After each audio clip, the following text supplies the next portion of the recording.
All right, we've got a lot here, so let's break this down. Okay, number one, the law of demand states that as the price of a good rises, blank happens. A. Buyers purchase more of the good because the price of the substitute has risen. B. Buyers purchase less of the good because their real income decreases with an increase in price. C. Buyers purchase more of the good because they expect prices to be even higher in the future. Or D. Buyers purchase less of the good because they expect the prices to fall in the future. So in general, we know that the law of demand tells us that as the price of a good rises, the quantity demand is going to go down, right? And so we know right off the bat that A and C are going to be incorrect. A says buyers are going to purchase more, and C also says that buyers are going to purchase more. We're not going to deal with those. So it's just B and D. And the second differentiating factor between these two answer choices is the rationale for why buyers are purchasing less, right? We know that buyers will purchase less, but why are they purchasing less? B says it's because real income is decreasing with an increase in price, and D says it's because they expect prices to fall in the future. And B is going to be much closer to a rationale for why buyers are purchasing less than D. This is what we would kind of refer to as an income effect or a wealth effect. Basically, the idea that increase in price decreases the purchasing power of buyers, and purchasing power can be synonymous to real income. That if your nominal income is staying the same, you earn $10,000 a year. If prices goes up, even though the amount you're making, $10,000, doesn't change, the amount of things you can buy with your income has decreased. You might have been able to buy 1,000 goods that cost $10 each, and now the price of that good rises to 20. Now you can only buy 500 of those goods, right? So there's this trade-off or this inverse effect on your real income when prices goes up. And so obviously if your real income is going down, you're not going to be able to buy as much. D talks about expectation of prices in the future, but again, we know that this is more so a demand determinant rather than a law of demand explanation, right? A demand determinant is something that would shift the entire curve. Price expectations for the future are something that shift the quantity demanded at all price levels. It's not a reflection of the relationship between prices and quantity demanded. B gets that relationship correctly. So the correct answer here is going to be B. Let's take a look at the previous answer, and they also pick B. Great. Question 2. A movement along a demand curve can be attributed to a change in A, the quantity demanded of a good, B, the demand for a good, C, the substitution effect of consuming a good, or D, the opportunity cost of producing a good. So the correct answer here is going to be A, the quantity demanded of a good. And what we really have to understand here is the difference between a movement along a demand curve, which is what this question is talking about, versus a shift in demand, or a shift of the demand curve, which is the opposite or the counter example to this movement.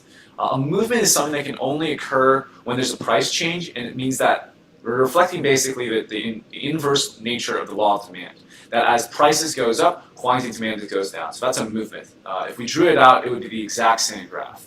Meanwhile, you have our demand determinants, as I was talking about in the previous question, which are saying it's not a movement, it's not that price is changing, it's that quantity demanded at every price level is changing. And that's going to be something that is affected by an external factor unrelated to price change. So when we have a movement, it's just price change leading to quantity demanded changing, and with a shift, it's going to be something that's not price causing a change in the demand curve. So A is going to be the correct answer here. And the previous year also picked A. Great. 3. If we say that demand for a good has increased, we mean that there has been A, a leftward shift of the demand curve, B, a rightward shift of the demand curve, C, a leftward movement along the demand curve, or D, a rightward movement along the demand curve. Okay. So again, here we're seeing that distinction between a movement of the demand curve and a shift of the demand curve.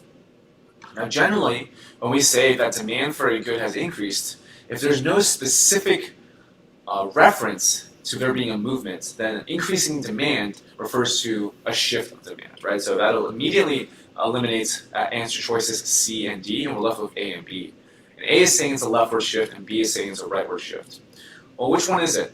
Well, we're saying that demand for a good has increased. What it tells us is that the quantity demanded of a good has gone up at every single price level. Let's try and draw this out on this graph here. If we have our demand curve here, we're saying that at every price level, quantity demand has gone up. So at this arbitrary price level here, we used to have this much quantity demanded, and we're saying it's going to be more now, so maybe it goes to here, right? This is the increase in quantity demanded. And at this price, arbitrary price level here, demand used to be at this level, and now it's over here. So we do have for every demand curve, we're going to get a new demand curve that looks something like this, and that is a rightward shift. So if we just drew it out, we imagine in our heads, we would know that the correct answer here is going to be B. If we say that demand for a good has increased, we mean that there has been a rightward shift of the demand curve. And the previous tutor says D, although they think the words they used a rightward movement along the demand curve. So that would be incorrect, right? So if we say that there's been a rightward shift of the demand curve, not a rightward movement, right? A rightward movement would simply be something like moving from this point to this point, right? That's not what's going on here. Okay, let's go to question 4. Which of the following will cause the demand curve for a normal good to shift to a right? A, an increase in the price. B, let me make some new slides here. Don't want that.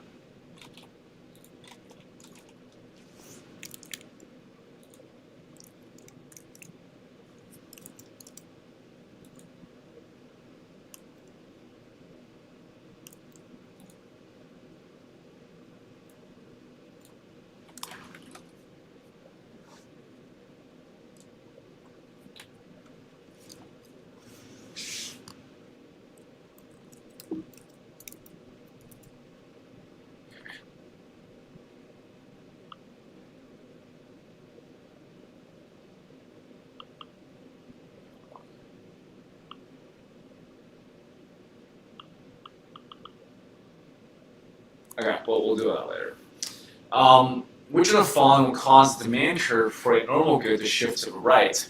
A, an increase in the price of a complementary good. B, a decrease in income. C, a decrease in the price of the good. Or D, an increase in the price of a substitute good. So we're saying it's going to cause a shift to the right. We're saying at every price level, the quantity demand has gone up. Okay. What are demand determinants that are listed here? A says there's going to be an increase in the price of a complementary good. What is a complementary good? They're basically two goods that are bought hand in hand. They're bought together, right? So if you think of bread and butter, cookies and milk, toothbrush and toothpaste, right? They're goods that you buy together. And so if the demand for one of these goods goes up, then the demand for both goods is probably going to go up. An increase in the price of a complementary good, however, is going to decrease the quantity demanded of that good, right? A higher price, lower quantity demanded. If people are buying less of your complementary good, they're also going to buy less of this good as well. And so this is going to be a leftward shift in the demand curve, not a rightward shift. So A is not going to be correct. B says a decrease in income. Again, this is going to be a leftward shift, not a rightward shift. If people have less disposable income, they're less likely to be purchasing or consuming goods. There's going to be a decrease in consumption across the board. So B is not going to be correct. C says a decrease in the price of the good. Again, this is this distinction between a movement and a shift again, right? A decrease in the price of a good is what causes there to be a movement to the right, not a shift to the right. So C is going to be incorrect as well. And finally, we're left with D, an increase in the price of a substitute good. And what is a substitute good? They're basically two goods which are interchangeable. You can think of people who might just want some type of citrus fruit. They don't care if it's grapefruit or oranges, right? People who want some type of beverage. They don't care if it's Coke or Pepsi. And so these are substitute goods where if I have one, I don't need the other. If there's an increase in the price of your substitute good, that means people are buying less of that good, right? Higher price, lower quantity demanded.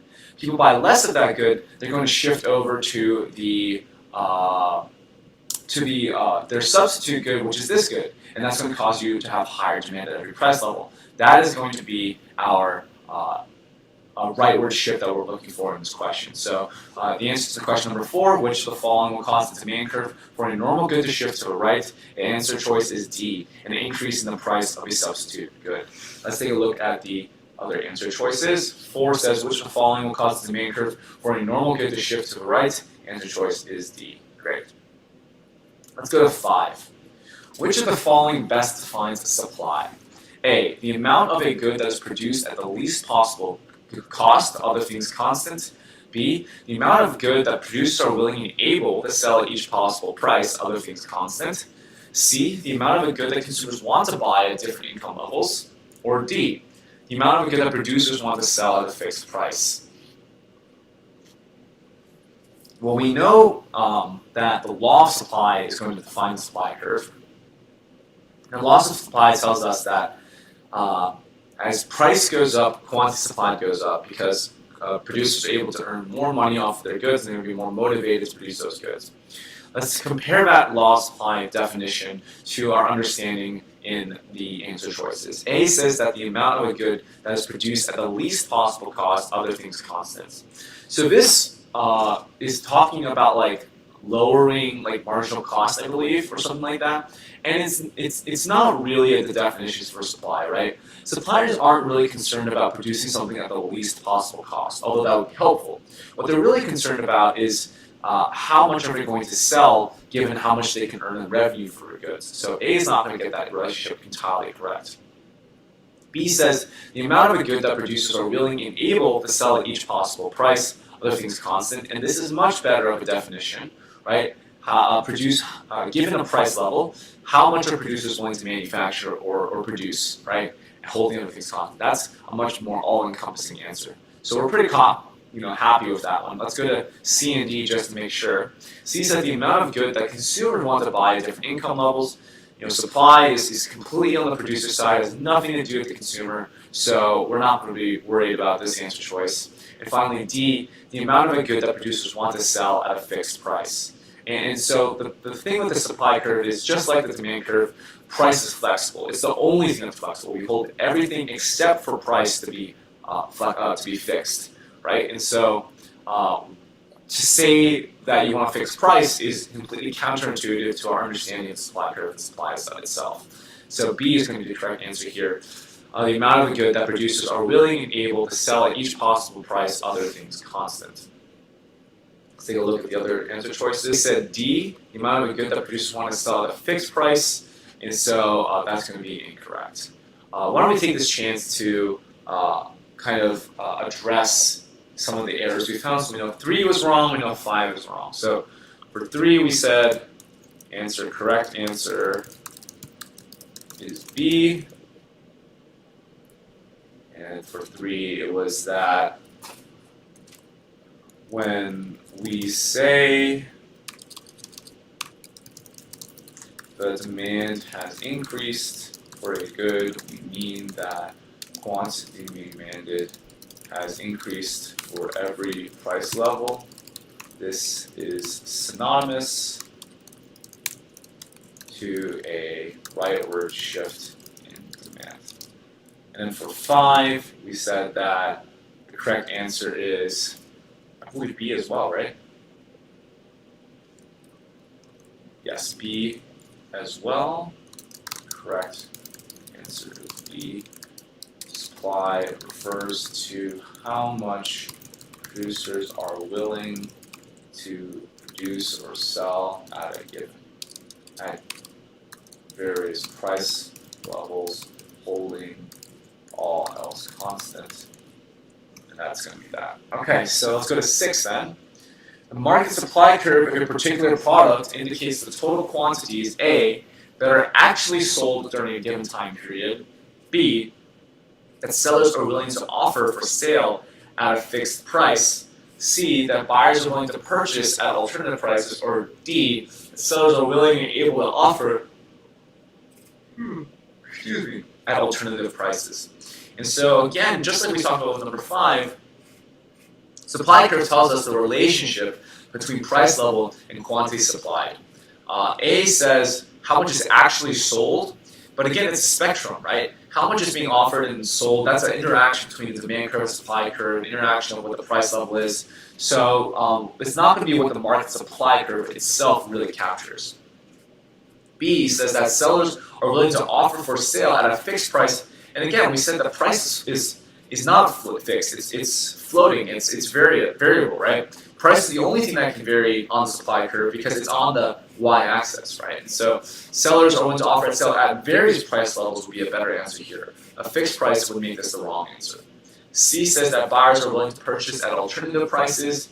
And again, that's more so the demand curve. That's the market demand curve. How much are consumers willing to buy given a certain price or various prices? And finally, we're left with D. That sellers are willing and able to offer alternative prices. This is a much better answer. It fits our understanding of the law of supply, and it tells us that price is variable, and so D is going to be the correct answer here. Let's go to 6, and they said that B, that sellers are willing to offer for sale at a fixed price. So again, we're going to correct that answer here. Correct answer is D. Supply curve shows us the relationship between price and quantity supply. Price is variable, not fixed, because it's on the y-axis of the supply curve graph. Okay, 7. No, we don't know if 7 would be wrong yet.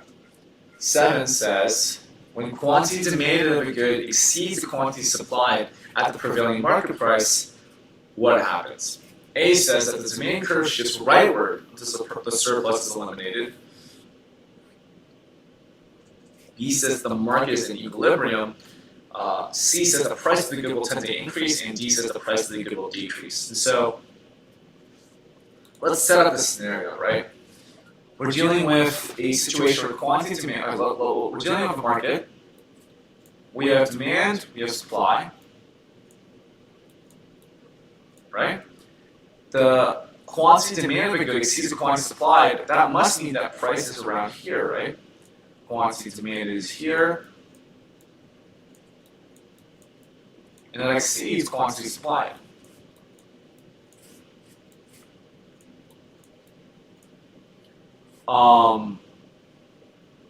This is what we call a shortage, right? This is how much at this price level, let's call it P. At price level P, the quantity supplied is at this level, right here, and there's QD people who want to buy that good. And so there's going to be this distance of quantity where people are willing to buy at this price level, but there's nobody willing to sell, and so these people don't get the good. And so we can think of this as rent control, for example, keeping the price of rent low and capping at a certain price. There's only so many people who are willing to rent. Everybody wants to have cheap rent. Not everybody's going to get an apartment, right? And so this is our price, our shortage, our shortage situation, right? So what occurs, like assuming it's not like a price control, like rent control, right? Assuming this is just where it is right now, what's happening here? A says what will happen is that the demand curve shifts rightward until the surplus is eliminated. First of all, it's not a surplus, right? It's a shortage, so we don't know what's wrong. Second of all, we know that if anything, the demand curve needs to shift to the left in order to match quantity supply and quantity demanded.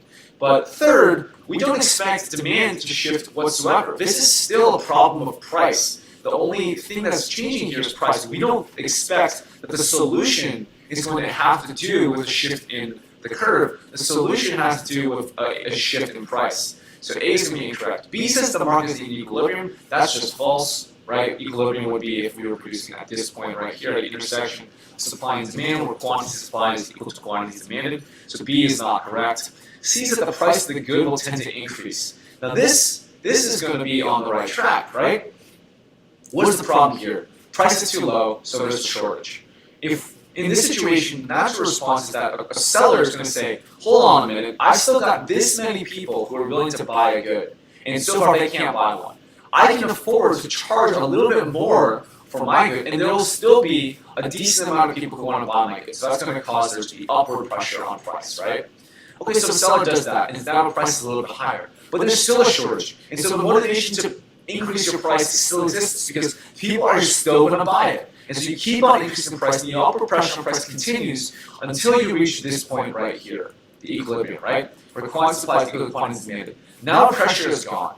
There's no more incentive to continue to increase price, because if you increase price, nobody else is going to be there to buy it. It's going to be contributing to surplus. And so the upward pressure exists until the price level reaches equilibrium.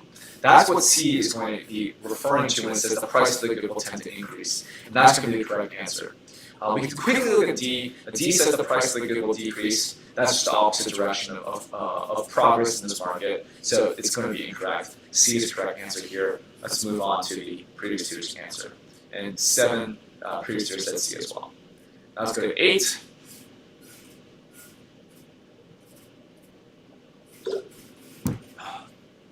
A shortage of textbooks is most likely to cause. Okay, so we got to deal with shortage now.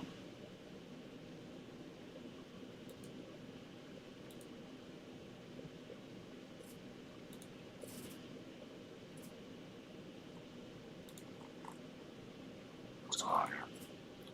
Where's my slide?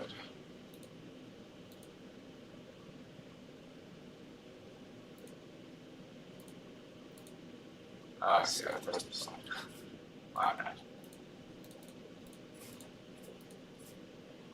What's going on here? Okay.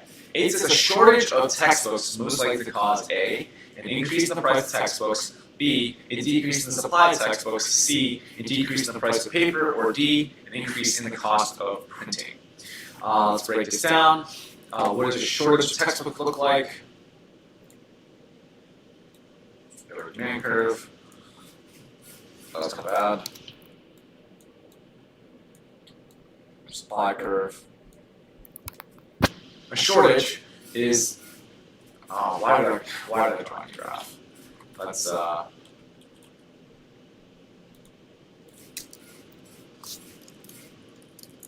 It's the same. This is still a shortage. Okay.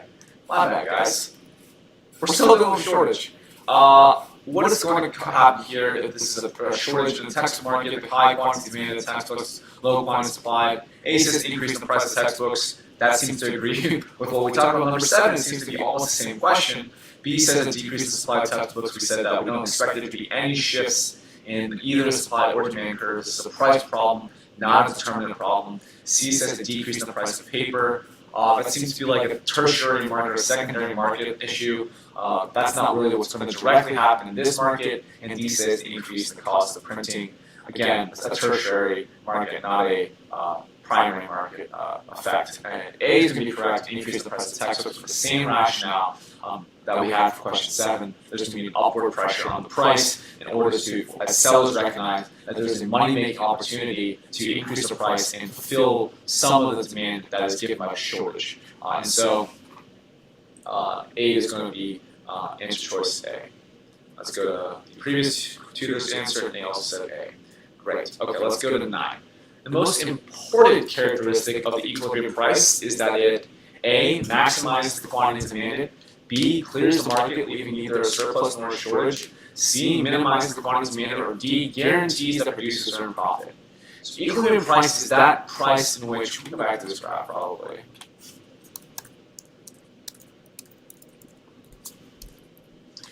Equilibrium price is ignore shortage stuff. Equilibrium price is this intersection of supply and demand, and it's a point in which quantity supply is equal to quantity demand. There's no surplus, there's no shortage. Where does that fit best with here? And the answer is B. There's no surplus, there's no shortage. You're clearing the market exactly. It's perfectly in equilibrium. That is what equilibrium refers to. Everything else is incorrect. Maximizing or minimizing quantity demanded. That would imply that you would set price as high as possible so you can minimize the quantity demanded, or as low as possible, and everything's free so you can maximize quantity demanded. That's not what equilibrium is, right? Equilibrium has to do with this interaction of supply and demand. So B is the correct answer. Yes, B. B is the correct answer here, and the correct answer by the previous tutor is also B. Great. 10. If both demand and supply increase in the market that is initially in equilibrium, price will A, increase only if demand increases more than supply. B, increase only if supply increases more than demand. C, remain unchanged while quantity will increase. Or D, remain unchanged while quantity will decrease. So let's take a look at this question.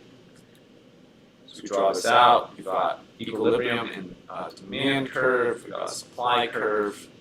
Okay, so both demand and supply increase. They're both shifting to the right. Let's start with demand.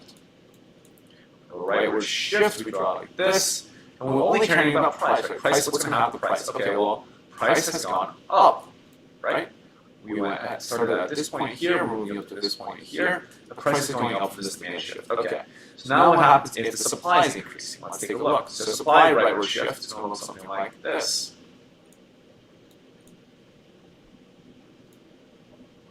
Right, this is our new supply curve.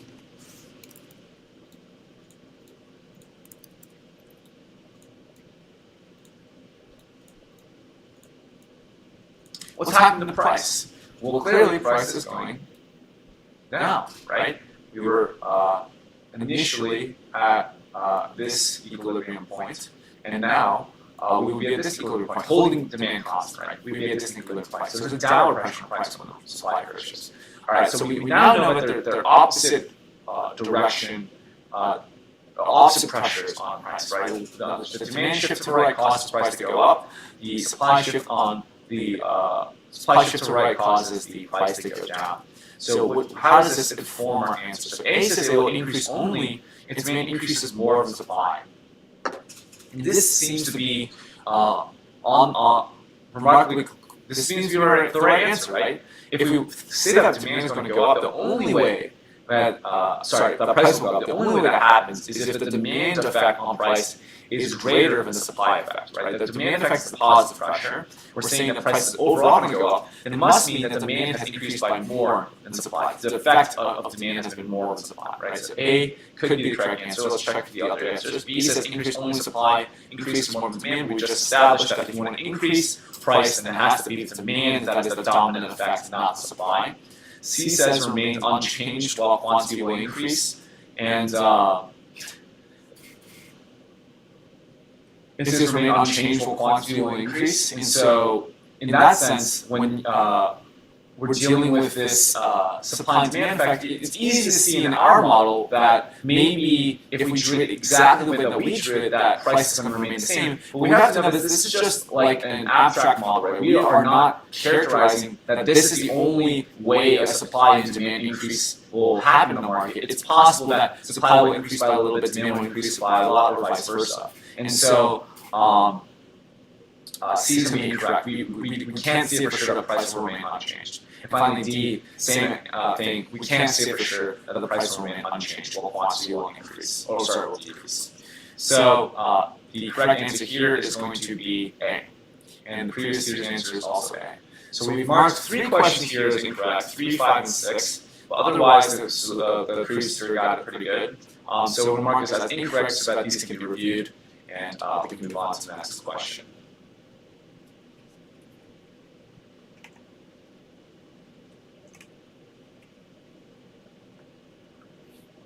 Sorry, I'm just trying to fix the lighting.